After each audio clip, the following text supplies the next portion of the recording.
નમસ્કાર, આપ જોઈ રહ્યા છો ગામડાના ઝડપી સમાચાર। શિક્ષણના મહાપર્વની ધમાકેદાર શરૂઆત થઈ ચૂકી છે। પાળિયાદ ગ્રામ પંચાયત સંચાલિત શ્રી વી.એસ.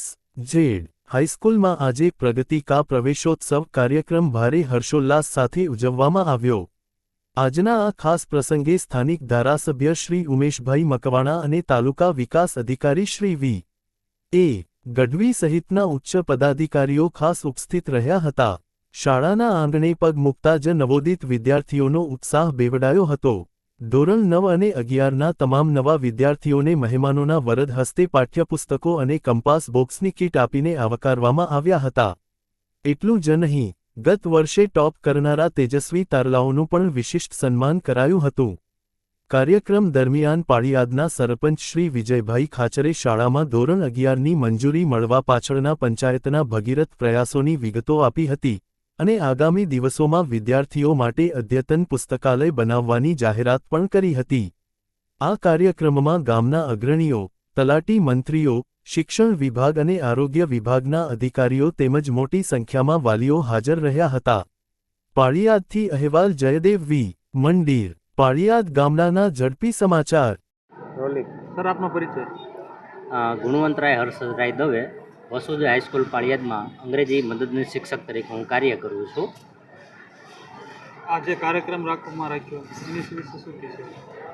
પ્રગતિ કા પ્રવેશ ઉત્સવ 2026-27 અંતર્ગત માધ્યમિક શાળા પ્રવેશ ઉત્સવનો કાર્યક્રમ અમારી શાળામાં રાખવામાં આવ્યો હતો, જેમાં મુખ્ય મહેમાન તરીકે ધારાસભ્ય શ્રી ઉમેશભાઈ મકવાણા સાહેબ, જિલ્લા તાલુકા વિકાસ અધિકારી શ્રી ગોહિલ સાહેબ, તાલુકા પંચાયત સદસ્ય શ્રી, જિલ્લા પંચાયત સદસ્ય શ્રી, સભ્યશ્રીઓ, પાળિયાદ ગ્રામ પંચાયત સરપંચ શ્રી વિજયભાઈ, પંચાયતના સભ્યશ્રીઓ તેમજ ગામમાંથી પધારેલ અગ્રગણ્ય નાગરિકો, દાતાશ્રીઓ, આરોગ્ય શાખામાંથી પધારેલ વિવિધ અધિકારી કર્મચારીગણ અને શાળા પરિવારની ઉપસ્થિતિમાં આજનો આ કાર્યક્રમ ખૂબ જ સરસ રીતે ઉજવવામાં આવ્યો હતો, જેમાં ધોરણ 9 અને 11માં પ્રવેશ મેળવેલા જે વિદ્યાર્થી ભાઈઓ બહેનો છે, જેમને મુખ્ય મહેમાનશ્રીના હસ્તે પુસ્તકો અને કંપાસ બોક્સ અર્પણ કરી શાળા પ્રવેશ કરાવવામાં આવેલો।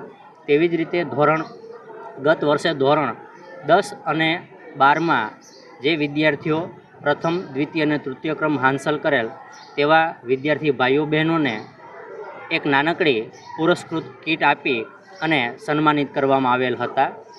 ધારાસભ્યશ્રીએ પોતાના પ્રવચનની અંદર શાળાની જે સાંપ્રત પરિસ્થિતિ છે એને ધ્યાનમાં રાખી અને નવા બિલ્ડિંગ ટૂંક સમયમાં તેઓ મંજૂર કરાવવા માટે પ્રયત્ન કરશે જેવી ખાતરીને બાંહેધરી આપી છે।